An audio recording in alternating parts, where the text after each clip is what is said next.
Raging Gale by James Ryan. Read by the author. Part the 101st. Coming ashore. Hope's arms felt like they were going to pop out. She wondered whether that would have been a good thing or not, considering the burning sensation she felt on her forearms, where the lines were wrapped. With every pull, the rope scraped her skin, burning her like fire.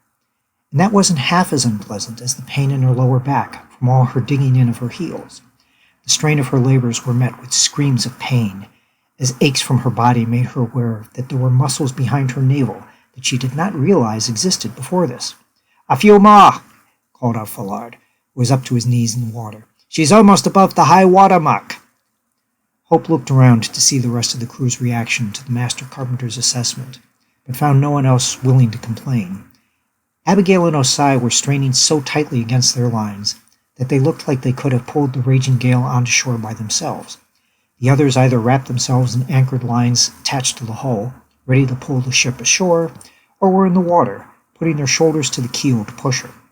Having unloaded the Gale and put her guns and necessary stores away, the careening of the ship was the last necessary task to perform before she could be repaired, and all of them were eager to finish this so they could commence their liberty.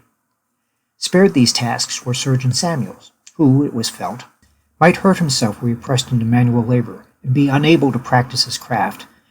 Campbell and those crew given to him by Osai, tasked with converting those treasures not easily divided whole into their fair value in coin, and Aqua, whose loss of hand made him ill-suited for the work. "All right," said Abigail with an angry yell. "All in it now! 3, 2, 1! With yells and grunts around her, Hope gave a cry as she once again pulled with all her might, trying to drag her burden ashore, wishing it were the ship conveying her as opposed to this unfortunate reversal. To her surprise, she felt the ship give a quick lurch towards the beach, just before she lost her footing. Hope watched the hull come towards her like a slow wave before she tripped and fell.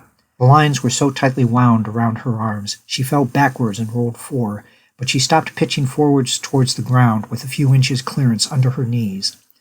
The ship creaked once before she stopped her roll onto land. Fallard called out, "Excellent! S is bone, you can stop!" Hope dangled like a puppet on strings for a moment. After the third straining effort, she untangled her left leg and planted her foot in the sand. As she righted herself, Collins noted, "Oh, figures you'd be the only pirate who'd ever come to Tortuga and ended up swinging on the end of a rope." The crew laughed at the joke. Hope could not respond, not wanting to be left hanging yet again. Thank you for taking this moment with me.